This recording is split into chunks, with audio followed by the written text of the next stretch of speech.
Good morning. This is Storytime. I hope that you're all ready to sit down and enjoy 2 or 3 stories with me this morning. My name is Miss Nancy, and our Storytime comes from the Upper Chichester Library in Upper Chichester, Pennsylvania, and I hope you will enjoy them along with me. The first story I'm going to read I have chosen because it has wonderful illustrations. The author, Alex Beard, did all of the illustrations as well as wrote the story. And it's called The Jungle Grapevine. And it's about how rumors can get started when people don't listen carefully to what they are told. So this first picture, we see a turtle with a bird on his back. He's a very pretty turtle. Turtle and bird walked under the African sun. All of these animals live in Africa, as did the writer of this storybook. The watering hole is always good for a laugh, Turtle said. But lately the humor has been drying up. That turtle has wonderful colors on his back. Bird took off. As he flew, he wondered, what did Turtle say? So this is what he thought he heard him say. Bird saw elephant. Bird said, I just saw Turtle. He told me the watering hole is drying up. But if you remember, he just said his humor was drying up, not the watering hole. It takes a lot of water to quench an elephant's thirst. Just the idea of a drought made elephant trumpet and worry, because he is a big animal and needs a lot of water. Elephant trumpeted and woke up Snake. What's so exciting? Snake asked. Elephant bellowed, the watering hole is dry. Snake slithered off to see for himself. That's a wonderful picture of a snake, all orange and black diamonds. And look at this lizard with his long pink tongue. When Snake arrived, the watering hole was full, he told Crocodile. The watering hole is not too dry. It's too high, if anything. It will flood. Yeah, you can see the water is quite high there. Lots of fish are in there, and Mr. Alligator is in there. Oh, look at that big alligator mouth. A flood would wash away the banks where Crocodile liked to sleep in the sun. He snapped his teeth and splashed his tail in distress.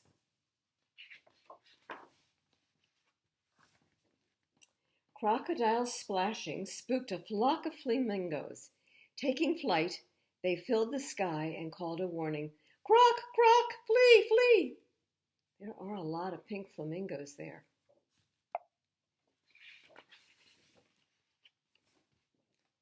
Crocodile thought the flamingo's warning was for him, proof that his fears of a flood had come true.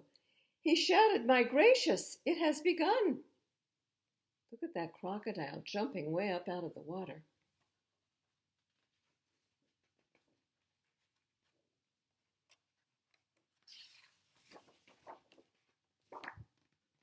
Gazelle was startled by all the ruckus. Ruckus means noise. She sprinted off across the plains. Beautiful picture of a gazelle, a drawing.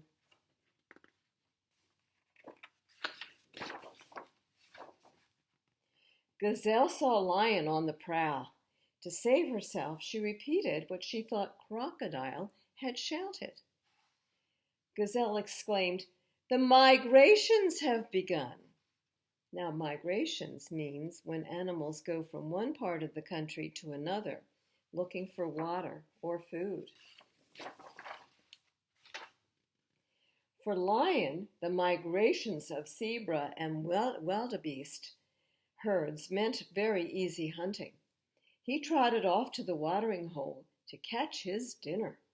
See, here's a zebra over here, and we know that lions prey on wildebeests and zebras. Of course, there were no zebras and no wildebeests at the watering hole. Instead, Lion saw Hippo. Hippo was really enjoying all that water. Lion skulked back into the bush, grumbling. "Don't believe everything you hear," he said. Just then, Bird swooped down. He landed on Hippo's rump. That's a very pink hippo, isn't it?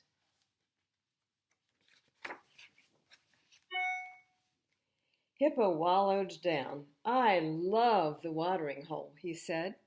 "It puts me in such good humor."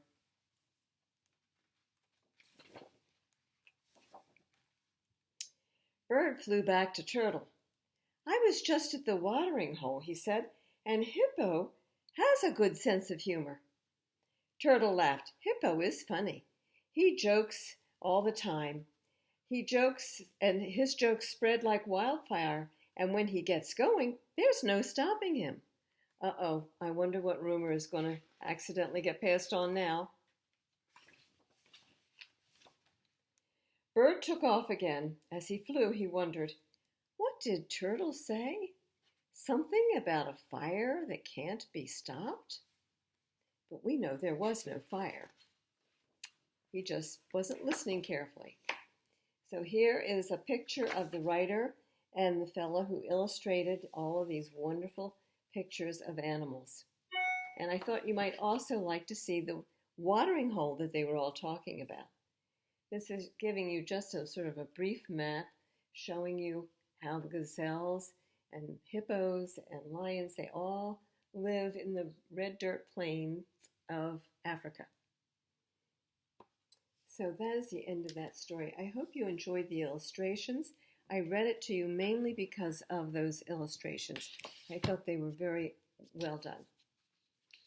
Now, the next story is a classic. It's called Alice in Wonderland, and it has been around for a very long time. I remember my mother reading it to me when I was a little girl before I had learned how to read myself. However, this is a Walt Disney version of Alice in Wonderland, so that we have some pretty nice pictures that go along with it.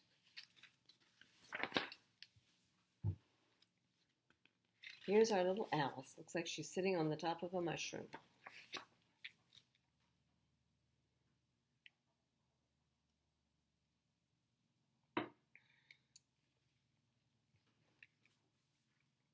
One summer day, a young girl named Alice found herself trapped doing a history lesson.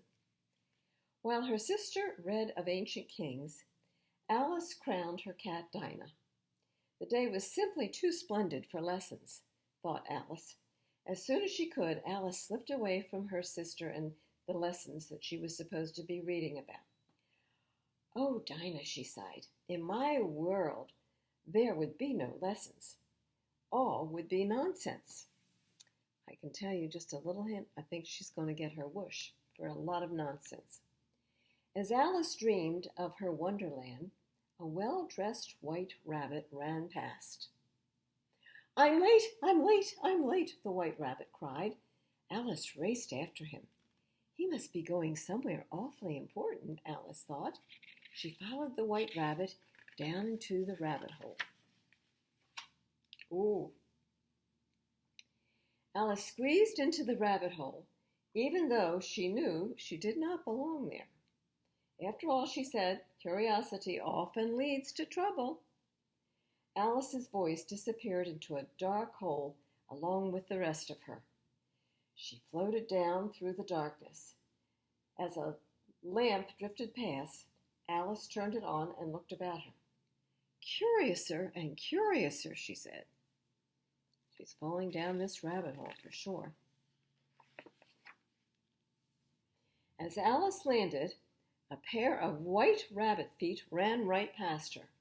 "Oh, wait, Mr. Rabbit," she called, and ran after them all the way to the little door. You can see the little door there.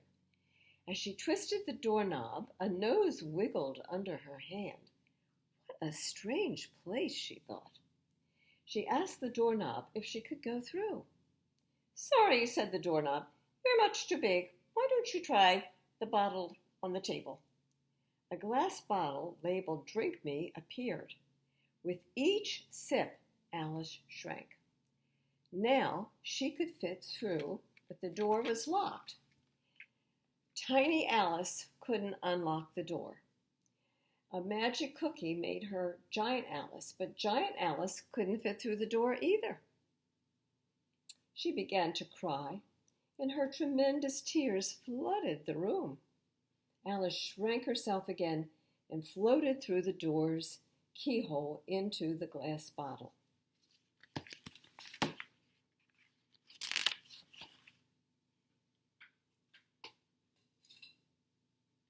Just a change of glasses. Sometimes I forget to put my reading glasses on. Yeah, they help a bit. A wave swept Alice into a very odd race. Some fish and some birds ran around a dodo who was smoking a pipe. Here's our dodo over here smoking the pipe. Right there. Alice spotted the white rabbit ahead of her, washed up on an umbrella on the beach. Mr. Rabbit, she called, and started to follow him into the woods. Instead of finding him, however, she found a pair of twins.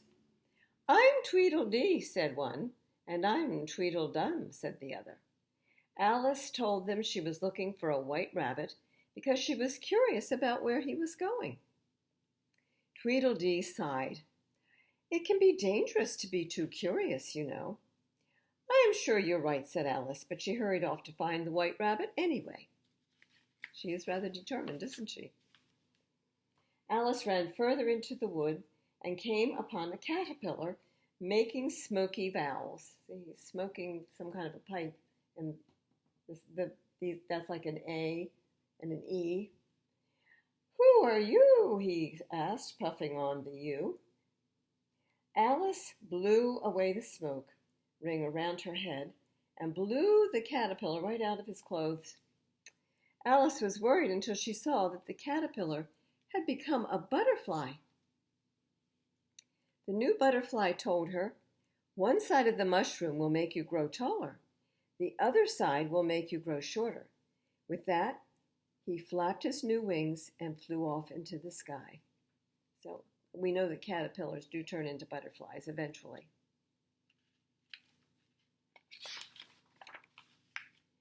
Alice broke off 2 pieces of the mushroom. I wonder which side is which, she said. With a shrug, she bit into one of the pieces. She soon found out which piece it was. Alice sprouted up through the trees and caught an angry bird's nest in her bowl. She had to get back to her normal size. Quickly, she bit into the second piece, then just licked the first piece. Normal-sized once more, she put the mushroom in her pocket. She just might need it one more time while she's in this very curious Wonderland. As she carried on through the wood, she searched for some sign of the white rabbit. She did find signs, but they didn't help much. Just then she heard singing. Alice looked up and saw a grinning Cheshire cat. If you'd really like to know, he said, the white rabbit went that way. The Cheshire cat tipped his brow. Of course, if I were looking for a white rabbit, I'd ask the Mad Hatter. Most everyone is mad here, you know.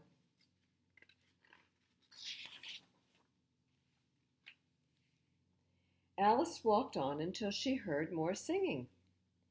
That must be the Mad Hatter, she thought. She saw him sitting at the end of a long table with the March Hare. As the tea for twosome wished each other merry unbirthday, Alice tried to join them, but the pair started shouting, No room, no room, no room, you can't sit here. Oh, I'm very sorry, said Alice, but I did enjoy your singing. You enjoyed our singing, said the March Hare. What a delightful child, exclaimed the Mad Hatter. They sat Alice at the table and offered her some tea. The Mad Hatter swept off his hat and wished Alice a merry, happy unbirthday. There on top of his head was a merry, happy unbirthday cake.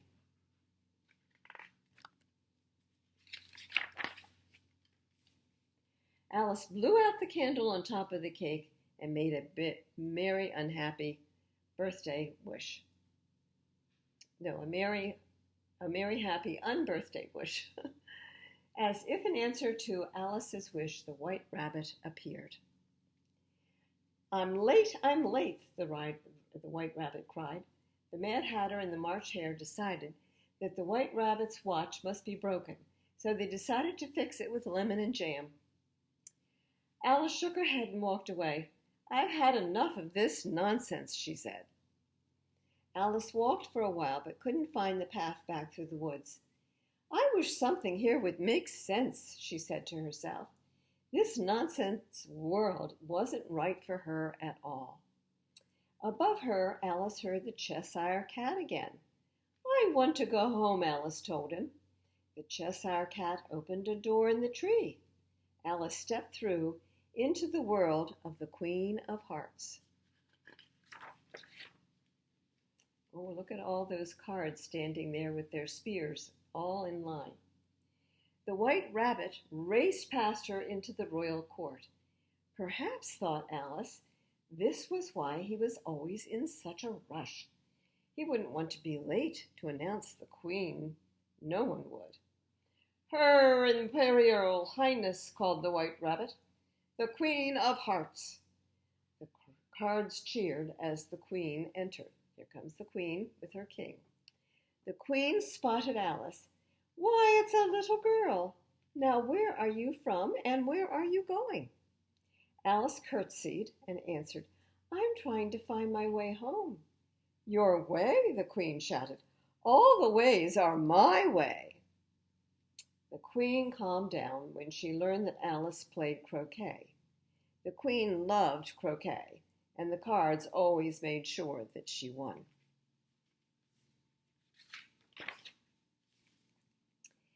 The Queen chose a bird to play her shot with and prepared to swing. Suddenly, the Cheshire Cat appeared, but only Alice could see him. He's right there on the back of the Queen. You know, he said to Alice, we could make her really angry. Oh, no, cried Alice, stop. But it was too late. The Cheshire Cat tangled the Queen's skirt, and as she swung her feet tripped over it, and she flopped down on the ground, and her skirt flew over her head. Not a very dignified thing for a queen to have happened to her. The Queen heaved herself up. Someone's head will roll for this, she bellowed at Alice. Yours. The little king pulled on the Queen's skirts meekly. Couldn't she have a little trial first? The Queen harumphed, but she agreed. The White Rabbit read the charge. Alice had caused the Queen to lose her temper. Are you ready for your sentence? The Queen asked Alice. Sentence, said Alice. Oh, but there must be a verdict first. Sentence first, the Queen thundered. Off with her head. Alice dug into her pockets and found the 2 mushroom pieces. She stuck them in her mouth, and she grew until she was towering over the King and the Queen. The King and the Queen told Alice to leave the court. I'm not afraid of you, said Alice. Just then Alice felt herself shrinking again. Off with her head, the Queen shouted once more. The court of cards began to close in on Alice. Oh my, there's little Alice right down here. She must be feeling very worried right now.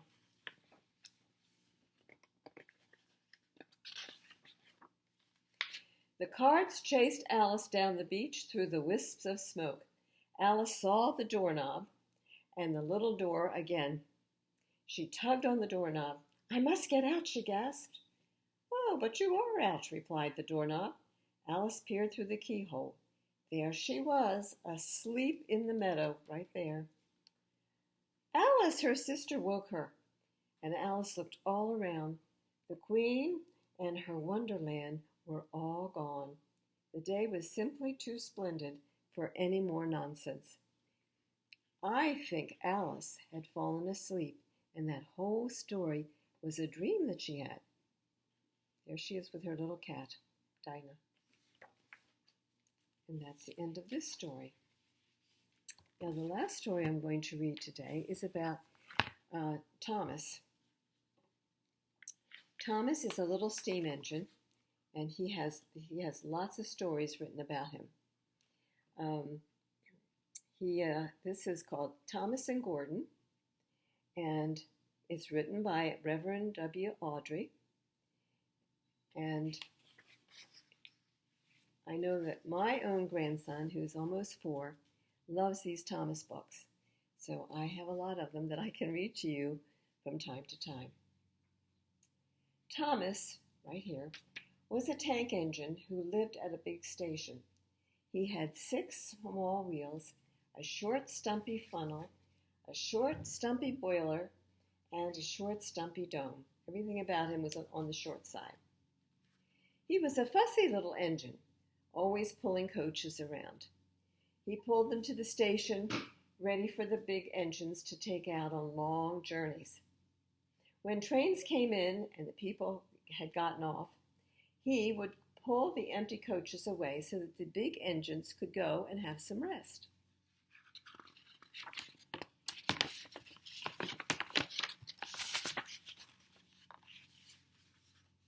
He was a cheeky little engine, though. That means that, sometimes he teased people. He thought no engine worked as hard as he did, so he used to play tricks on the other engines.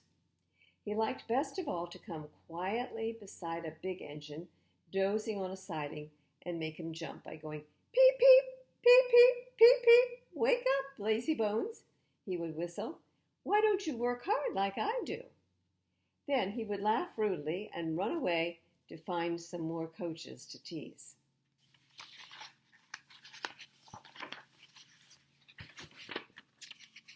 One day, Gordon was resting on a siding.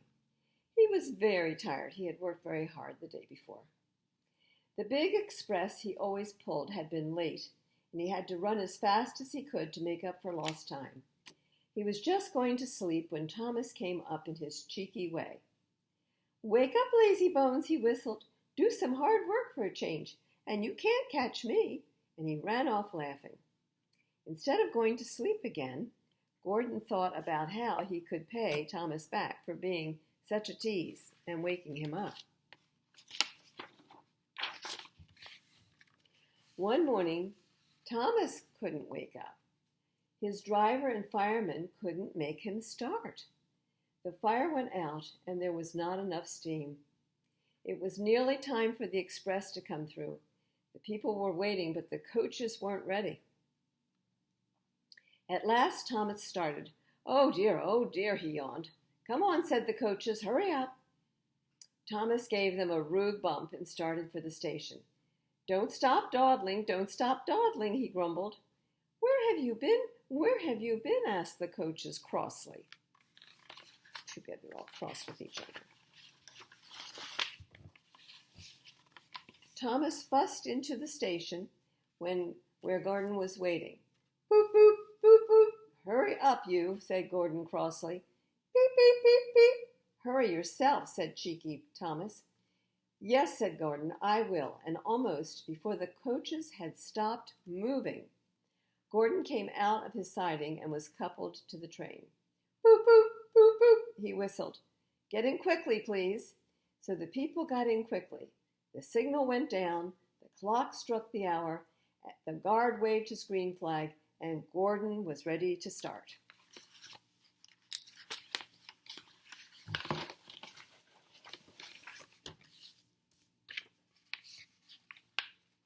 Thomas usually pushed behind the big trains to help them start, but he was always uncoupled first, so that when the train was running well, he could stop and go back. This time he was late, and Gordon started so quickly that they forgot to uncouple Thomas. "Boop, boop, boop, boop," said Gordon. "Beep, beep, beep, beep, beep, beep," whistled Thomas. Come on, puffed Gordon to the coaches. Pull harder, puffed Thomas to Gordon. The heavy train slowly began to move out of the station.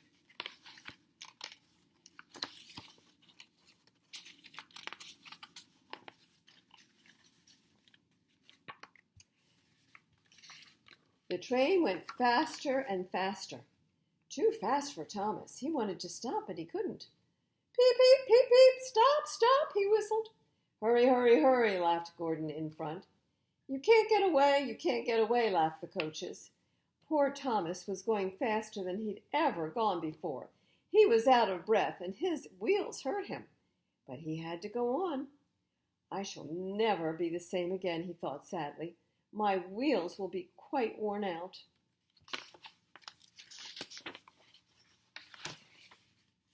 At last, they stopped at a station. Everyone laughed to see Thomas puffing and panting behind. They uncoupled him, put him on a turntable, and then he ran into a siding out of the way. Well, little Thomas, chuckled Gordon as he passed, now you know what hard work means, don't you? Poor Thomas couldn't answer. He had no breath. He just puffed slowly away to rest and had a long, long drink. He went home very slowly, and he was very careful afterward never to be cheeky to Gordon again.